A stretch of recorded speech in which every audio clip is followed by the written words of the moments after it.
सत श्री अकाल। चैनल पंजाबी दे Canada news दे विच तुहाडा सब दा स्वागत है। मैं हर्षदीप सिंह। शुरुआत करते हैं हैडलाइनस दे नाल।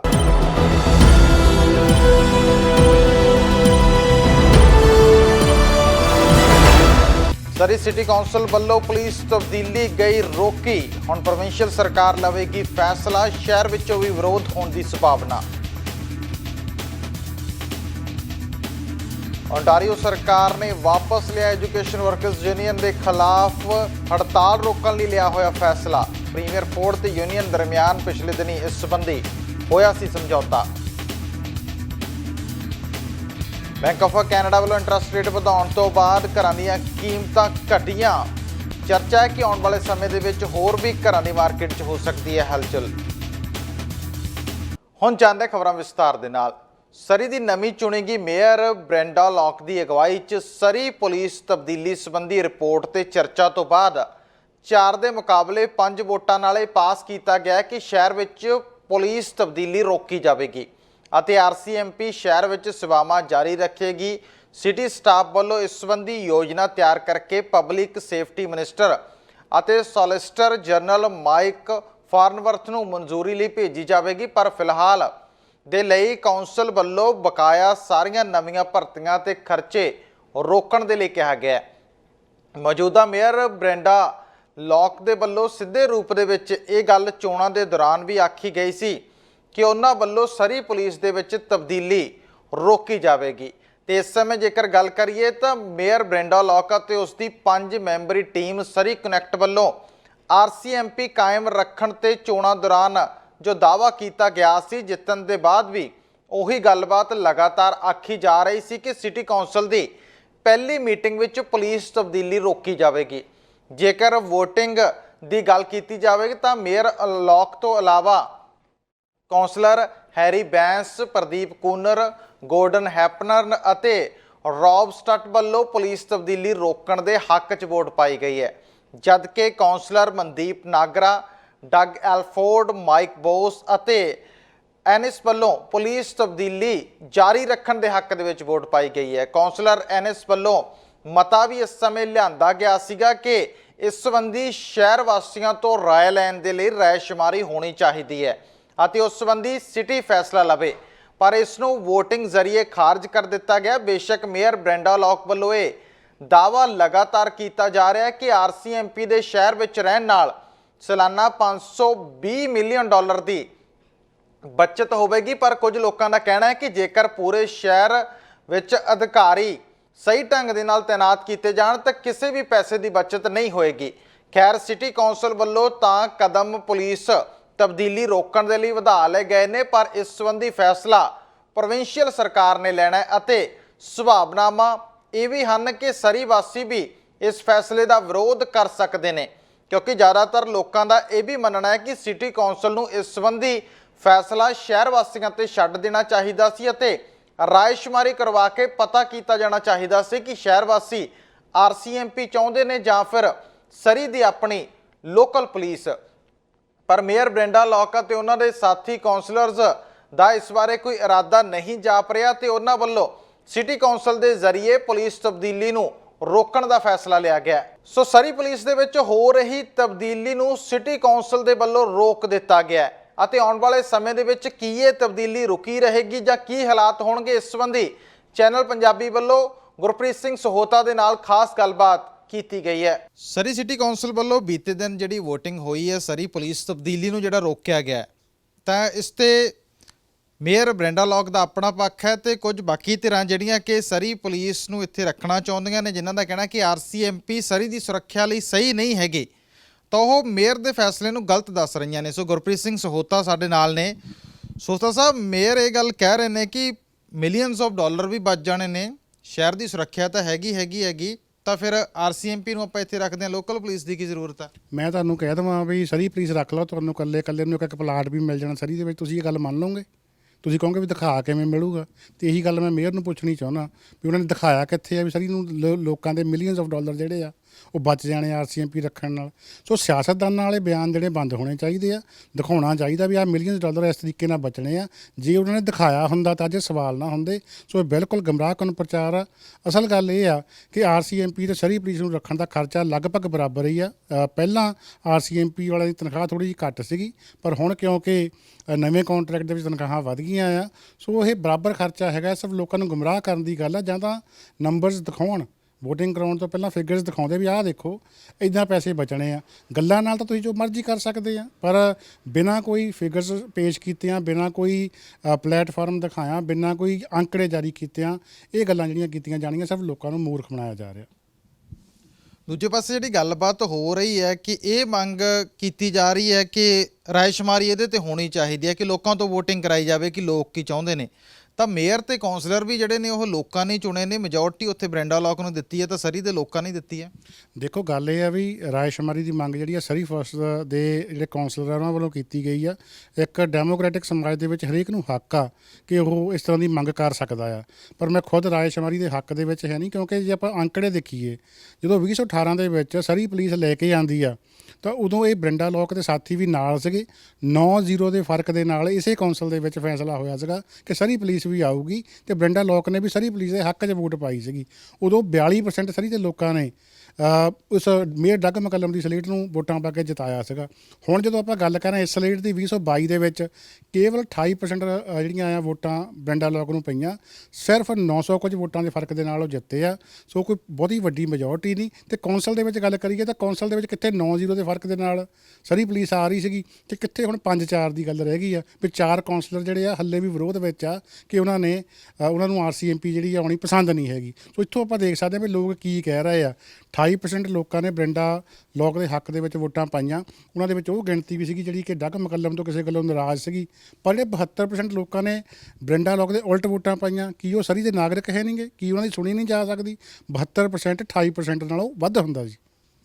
ਪਰ ਗੱਲ ਇਹ ਬਾਤ ਹੈ ਕਿ ਉਹ ਇਹ ਗੱਲ ਕਰ ਰਹੇ ਕਿ ਲੋਕਾਂ ਦੀ ਸੁਰੱਖਿਆ ਦਾ ਮਸਲਾ ਹੈ, ਤਾਂ ਆਰਸੀਐਮਪੀ ਵੀ ਸੁਰੱਖਿਆ ਬੈਟਰ ਕਰ ਸਕਦੇ। ਉਹਨਾਂ ਨੇ ਨਾਲੋਂ ਨਾਲ ਕਿਹਾ ਕਿ ਜਿਹੜੇ ਸਰੀ ਪੁਲਿਸ ਦੇ EMPLOYEES ਨੇ ਉਹਨਾਂ ਨੂੰ ਵੀ ਨਾਲ ਲੈ ਕੇ ਚੱਲਾਂਗੇ। ਤਾਂ ਗੱਲਬਾਤ ਤਾਂ ਸੁਰੱਖਿਆ ਦੀ ਹੈ, ਫਿਰ ਇਹ ਫਰਕ ਕੀ ਹੈ ਸਰੀ ਪੁਲਿਸ ਤੇ ਆਰਸੀਐਮਪੀ ਦਾ? ਮਤਲਬ ਪਹਿਲੀ ਗੱਲ ਤਾਂ ਜਿਹੜੀ ਆਰਸੀਐਮਪੀ ਦੀ ਗੱਲ ਹੈਗੀ ਆ ਕਿ ਕੋਈ ਰਾਤੋਂ ਰਾਤ ਕਿਸੇ ਨੂੰ ਸੁਪਨਾ ਨਹੀਂ ਆ ਗਿਆ ਵੀ ਆਰਸੀਐਮਪੀ ਆਪਾਂ ਭੇਜਣੀ ਹੈ ਤੇ ਸਰੀ ਪੁਲਿਸ ਲਿਆਉਣੀ ਆ। ਸਾਡੇ ਗਵਾਂਢੀ ਸ਼ਹਿਰ ਡੈਲਟਾ ਦੇ ਵਿੱਚ, ਵੈਨਕੂਵਰ ਦੇ ਵਿੱਚ, ਐਬਸਫੋਰਡ ਦੇ ਵਿੱਚ ਲੋਕਲ ਪੁਲਿਸ ਆ। ਸਾਡੇ ਇੱਥੇ ਆਰਸੀਐਮਪੀ ਆ।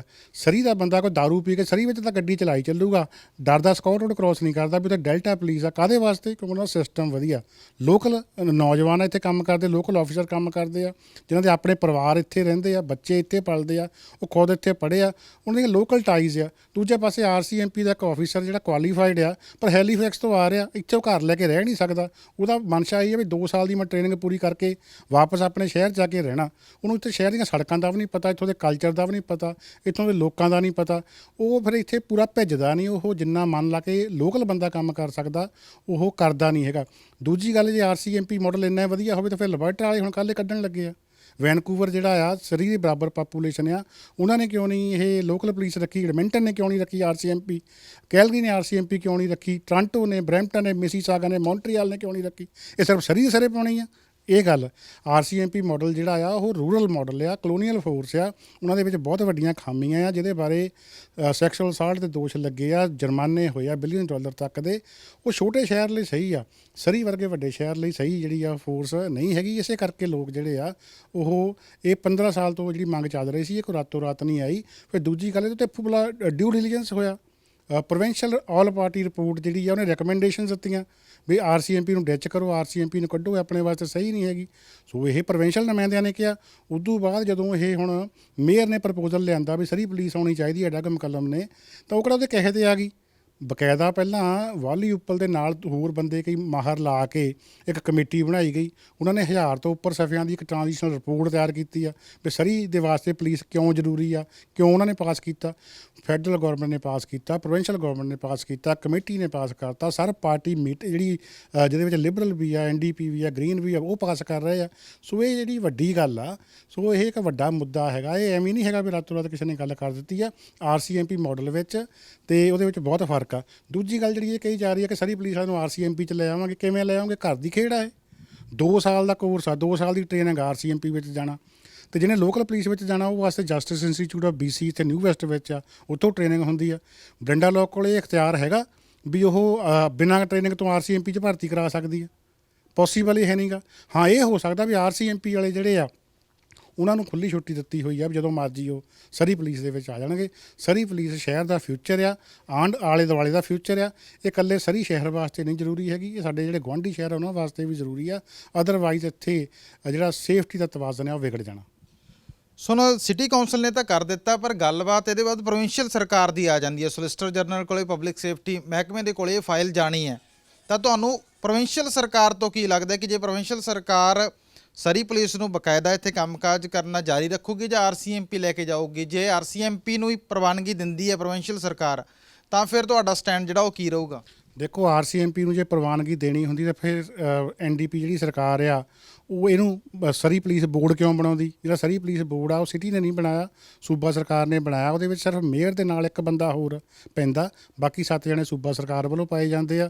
ਜਿਹੜੀ ਯੂਨੀਅਨ ਬਣਾਈ ਆ ਉਹ ਵੀ ਇਸ ਹਿਸਾਬ ਦੇ ਨਾਲ ਬਣੀ ਆ। ਉਸ ਤੋਂ ਇਲਾਵਾ ਜਿਹੜੀਆਂ ਉਹਨੂੰ ਕਹਿ ਲਓ ਵੀ ਪੂਰੀਆਂ ਜਿਹੜੀਆਂ ਰਿਕਮੈਂਡੇਸ਼ਨਸ ਕੀਤੀਆਂ ਗਈਆਂ, ਉਹਨਾਂ ਨੂੰ ਅਪਰੂਵਲਸ ਮਿਲੇ ਆ, ਉਹ ਪ੍ਰੋਵਿੰਸ਼ੀਅਲ ਤੇ ਫੈਡਰਲ ਵੱਲੋਂ ਮਿਲੇ ਆ। ਸੋ ਉਹ ਸਾਰੇ ਰਲ ਕੇ ਜਿਹੜੇ ਆ ਉਹ ਹੋਏ ਆ। ਸੋ ਇਸ ਕਰਕੇ ਜਿਹੜੀ ਆ ਪ੍ਰੋਵਿੰਸ਼ੀਅਲ ਸਰਕਾਰ ਆ ਉਹਨੂੰ ਸੋਚਣਾ ਪੈਣਾ। ਅਤੇ ਪ੍ਰੋਵਿੰਸ਼ੀਅਲ ਸਰਕਾਰ ਜਿਹੜੀ ਆ ਉਹਨਾਂ ਦਾ ਬ੍ਰੇਨ ਚਾਈਲਡ ਆ। ਇਹ ਲੋਕਾਂ ਦਾ ਬ੍ਰੇਨ ਚਾਈਲਡ ਨਹੀਂ ਹੈਗਾ। ਇਹ ਪ੍ਰੋਵਿੰਸ਼ੀਅਲ ਸਰਕਾਰ ਵੱਲੋਂ ਬਣਾਈ ਸਰਬ ਜਿਹੜੀ ਪਾਰਟੀ ਕਮੇਟੀ ਆ ਉਹਨਾਂ ਦੇ ਮਨ ਦੀ ਖੋਜ ਆ ਵੀ ਇਹ RCMP ਜਿਹੜੀ ਨਹੀਂ ਹੋਣੀ ਚਾਹੀਦੀ, ਲੋਕਲ ਪੁਲਿਸ ਜਾਂ ਰੀਜਨਲ ਪੁਲਿਸ ਹੋਣੀ ਚਾਹੀਦੀ ਆ। ਸੋ ਮੈਨੂੰ ਪੂਰੀ ਉਮੀਦ ਆ ਵੀ ਜਿਹੜੀ NDP ਆ ਉਹ ਇਸ ਮੌਕੇ ਆਪਣੀ ਲੀਡਰਸ਼ਿਪ ਦਿਖਾਊਗੀ। ਉਹ ਪੋਲੀਟੀਕਲ ਗੇਮ 'ਚ ਨਹੀਂ ਖੇਡਣਗੇ, ਕਿਉਂਕਿ ਸ਼ਹਿਰ ਦੀ ਸੁਰੱਖਿਆ ਦਾ ਮਸਲਾ ਆ। ਇਸ ਕਰਕੇ ਉਹ ਜਿਹੜਾ ਉਹ ਫੈਸਲਾ ਲੈਣਗੇ ਜੋ ਵਾਕਿਆ ਹੀ ਸਹੀ ਫੈਸਲਾ ਆ, ਨਾ ਕਿ ਪੋਲੀਟੀਕਲੀ ਫਲਿੱਪ ਫਲੋਪ ਕਰਨਗੇ। ਜੇ ਪੋਲੀਟੀਕਲੀ ਫਲਿੱਪ ਫਲੋਪ ਵੀ ਕਰਨਗੇ ਤਾਂ ਉਹਨਾਂ ਨੂੰ ਪਤਾ ਹੋਣਾ ਚਾਹੀਦਾ ਕਿ ਸਰੀ ਦੇ ਵਿੱਚੋਂ ਹੀ ਸਰਕਾਰ ਬਣੀ ਸੀਗੀ। ਅਤੇ ਜੇਕਰ ਉਹ ਸਰੀ ਦੇ ਲੋਕ ਜਿਹੜੇ ਮੈਜੋਰਟੀ ਲੋਕ ਆ 72% ਸਰੀ ਪੁਲਿਸ ਚਾਹੁੰਦੇ ਆ, ਉਹਨਾਂ ਦੇ ਜਜ਼ਬਾਤਾਂ ਦੇ ਨਾਲ, ਉਹਨਾਂ ਦੀਆਂ ਭਾਵਨਾਵਾਂ ਦੇ ਨਾਲ, ਉਹਨਾਂ ਦੇ ਬੱਚਿਆਂ ਦੀਆਂ ਜ਼ਿੰਦਗੀਆਂ ਦੇ ਨਾਲ ਖਿਲਵਾੜ ਕਰਨੀ ਚਾਹੁੰਣਗੇ, ਤਾਂ ਫਿਰ ਜਿਵੇਂ ਹੁਣ ਸੁੱਖ ਧਾਲੀਵਾਲ ਵਾਲੇ ਨੂੰ ਸਭ ਕੁਝ ਸਿਖਾਇਆ, ਲੋਕ NDP ਵਾਲਿਆਂ ਨੂੰ ਵੀ ਸਭ ਕੁਝ ਸਿਖਾ ਦੇਣਗੇ। ਸੋ ਇੰਨੀ ਕੋਈ ਵੱਡੀ ਗੱਲ ਨਹੀਂ ਹੈਗੀ। ਇਹ ਲੋਕਾਂ ਦੇ ਚੁਣੇ ਹੋਏ ਨੁਮਾਇੰਦੇ ਆ, ਲੋਕਾਂ ਲਈ ਕੰਮ ਕਰਦੇ ਆ, ਤਾਂ ਲੋਕਾਂ ਦੇ ਹਿਸਾਬ ਹੀ ਕੰਮ ਕਰਨਾ ਪਊਗਾ ਇਹਨਾਂ ਨੂੰ। ਜੀ ਸੋਹਤਾ ਸਾਹਿਬ, ਬਹੁਤ ਬਹੁਤ ਧੰਨਵਾਦ ਜੀ। ਸਤਿ ਸ਼੍ਰੀ ਅਕਾਲ ਜੀ। ਸੋ ਇਹ ਸਨ ਗੁਰਪ੍ਰੀਤ ਸਿੰਘ ਸੋਹਤਾ। ਸੋ ਬਾਕੀ ਹੁਣ ਸਿਟੀ ਕੌਂਸਲ ਵੱਲੋਂ ਤਾਂ ਜਿਹੜਾ ਹੈ ਉਹ ਮਤਾ ਪਾ ਦਿੱਤਾ ਗਿਆ ਤੇ ਹੁਣ ਗੇਂਦ ਜਿਹੜੀ ਆ ਉਹ ਪ੍ਰੋਵਿੰਸ਼ੀਅਲ ਗੌਰਮੈਂਟ ਦੇ ਪਾਲੇ ਦੇ ਵਿੱਚ। ਹੁਣ ਵੇਖਦੇ ਹਾਂ ਕਿ ਪ੍ਰੋਵਿੰਸ਼ੀਅਲ ਗੌਰਮੈਂਟ ਇਸ ਮਸਲੇ ਨੂੰ ਲੈ ਕੇ ਕੀ ਕਦਮ ਚੁੱਕਦੀ ਹੈ, ਕਿ RCMP ਸਰੀ ਦੀ ਸੁਰੱਖਿਆ ਰੱਖੇਗੀ ਜਾਂ ਫਿਰ ਸਰੀ ਪੁਲਿਸ ਹੀ ਜਿਹੜੀ ਹੈ ਉਹ ਆਪਣਾ ਕੰਮਕਾਜ ਇੱਥੇ ਬਰਕਰਾਰ ਰੱਖੇਗੀ। ਕੈਮਰਾਮੈਨ ਅਮਿਤ ਪਨੇਸਰ ਦੇ ਨਾਲ ਅਰਸ਼ਦੀਪ, ਚੈਨਲ ਪੰਜਾਬੀ। ਓਨਟਾਰੀਓ ਦੇ ਹੈਲਥ ਕੇਅਰ ਸਿਸਟਮ ਸੰਬੰਧੀ ਇੱਕ ਰਿਪੋਰਟ ਪਿਛਲੇ ਦਿਨੀ ਲੀਕ ਹੋਈ ਸੀ, ਜਿਸ ਵਿੱਚ ਸ਼ੰਕਾ ਪ੍ਰਗਟ ਕੀਤਾ ਗਿਆ ਸੀ ਕਿ ਜੇਕਰ ਸਰਕਾਰ ਨੇ ਤੇਜ਼ੀ ਦੇ ਨਾਲ ਪ੍ਰਭਾਵੀ ਕਦਮ ਨਾ ਚੁੱਕੇ ਤਾਂ ਸਭ ਕੁਝ ਕਲੈਪਸ ਹੋ ਜਾਵੇਗਾ।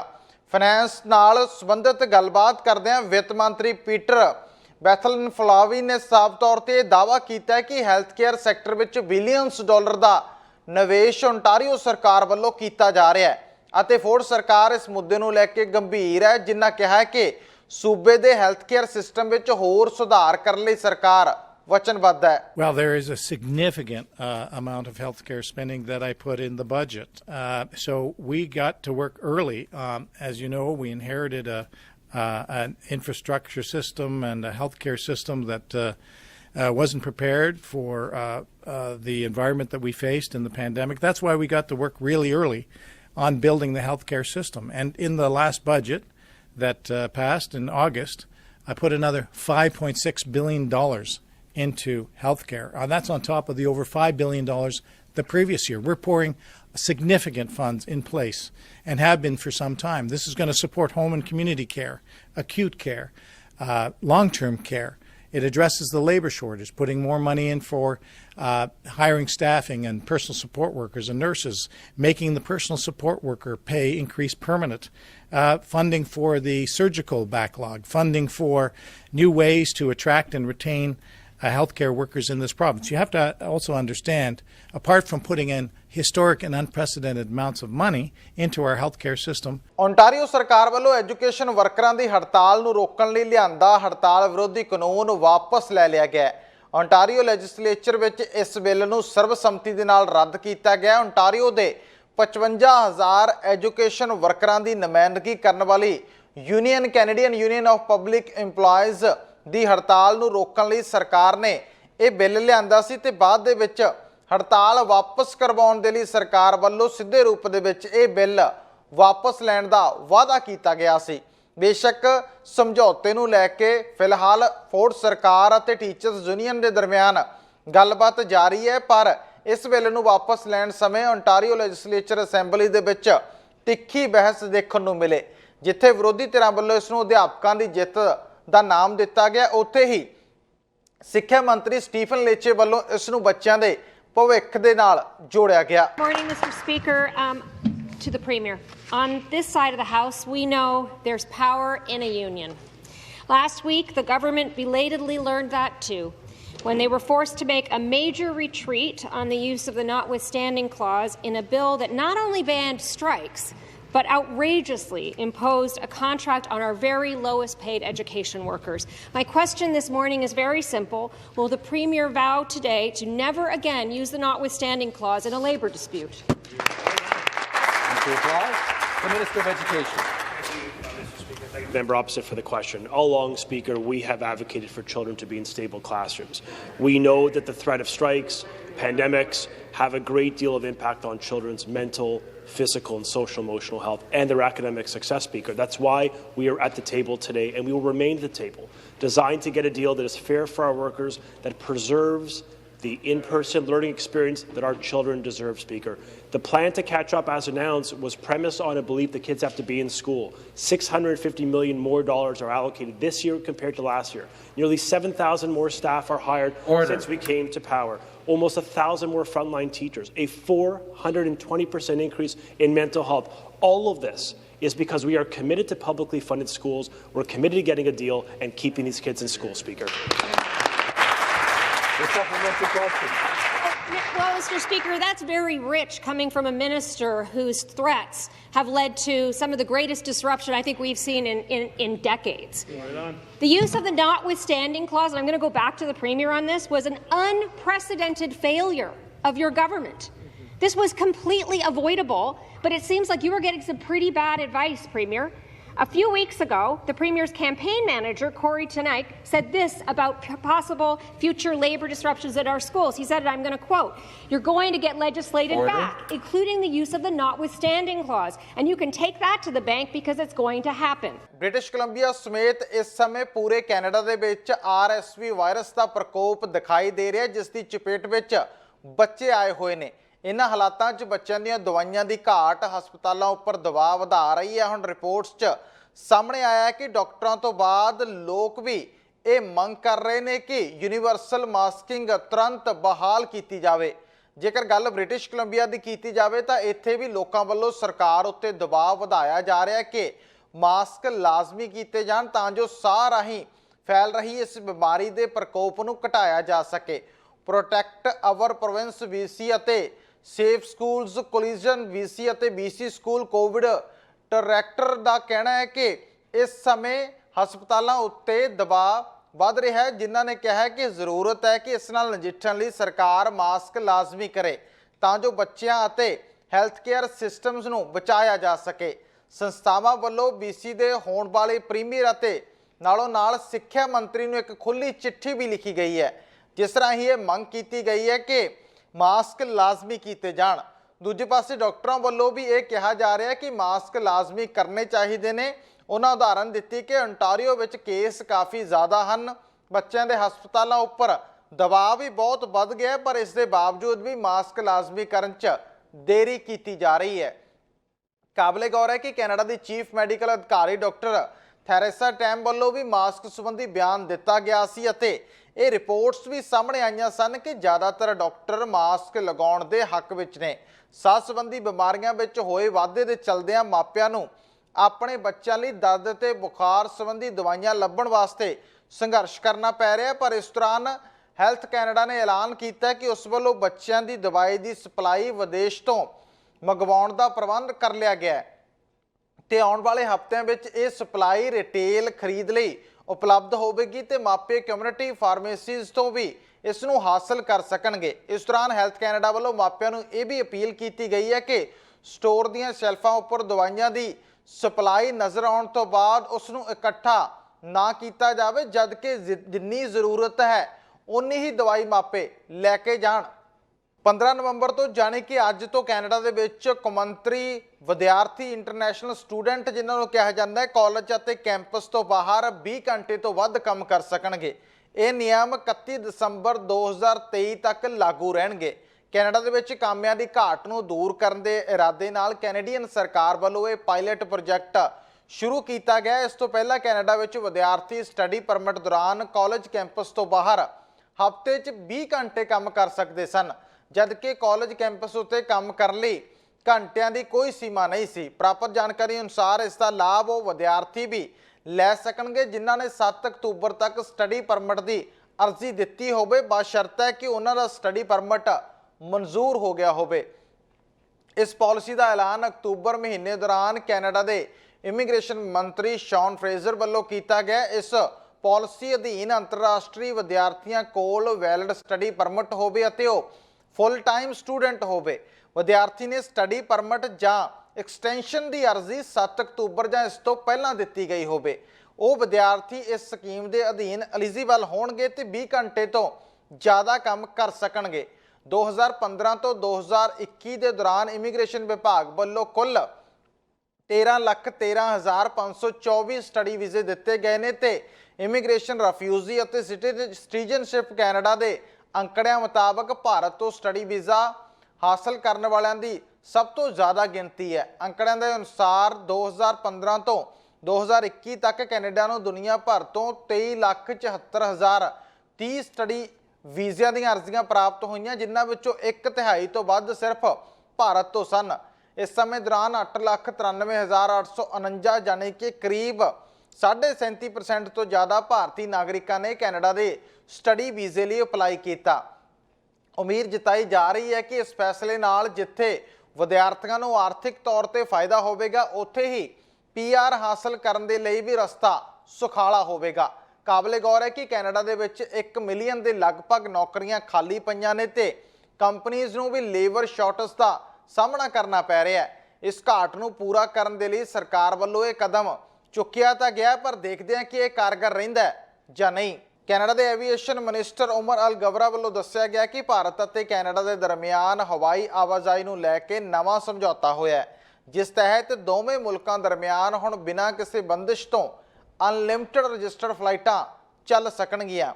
ਪਹਿਲਾਂ ਈਚ ਮੁਲਕ ਨੂੰ ਹਫ਼ਤੇ 'ਚ 35 ਫਲਾਈਟਾਂ ਚਲਾਉਣ ਦਾ ਸਮਝੌਤਾ ਅਤੇ ਅਧਿਕਾਰ ਸੀ। ਨਵੇਂ ਐਗਰੀਮੈਂਟ ਅਨੁਸਾਰ ਭਾਰਤ ਅਤੇ ਕੈਨੇਡਾ ਦਰਮਿਆਨ ਕਾਰਗੋ ਅਤੇ ਕਮਰਸ਼ੀਅਲ ਫਲਾਈਟਾਂ ਦੀ ਗਿਣਤੀ ਆਉਣ ਵਾਲੇ ਸਮੇਂ 'ਚ ਵਧੇਗੀ, ਜਿਸ ਨਾਲ ਟਿਕਟਾਂ ਦੇ ਭਾਅ ਘਟਣ ਦੀ ਸੰਭਾਵਨਾ ਹੈ। More than 1 million Canadians are of Indian heritage.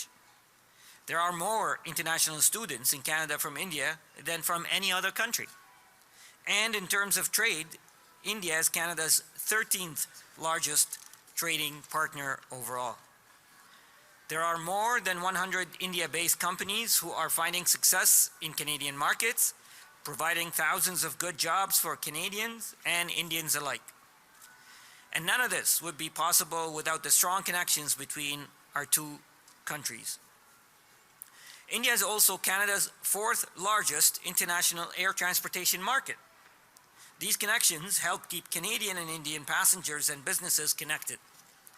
So today, I'm excited to announce that we are strengthening this connection through a new expanded air transportation agreement between Canada and India. This new agreement will allow airlines to operate an unlimited number of passenger flights between our two countries, effective immediately.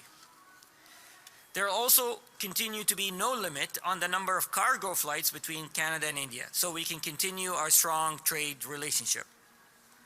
The previous agreement, which had been in place since 2011, permitted only 35 passenger flights per week for each country. Our government's goal has always been to make the lives of Canadians easier, and this is exactly what this new agreement will do. With additional flights, travel to and from India will be made easier and will hopefully allow Canadians and Indians to spend more time with their loved ones. It will also help businesses and tourism in both countries grow and succeed. This expanded air transport agreement will be a very positive step forward for growing relationships between Canada. ਸਾਡਾ ਹਰ ਇੱਕ programme ਵੇਖਣ ਤੇ ਸਾਡੇ ਨਾਲ ਜੁੜਨ ਲਈ subscribe ਕਰੋ channel Punjabi ਤੇ ਨੋਟੀਫਿਕੇਸ਼ਨ ਲਈ ਬੈਲ ਆਈਕਨ ਵਾਲੇ ਬਟਨ ਤੇ ਕਲਿੱਕ ਕਰੋ।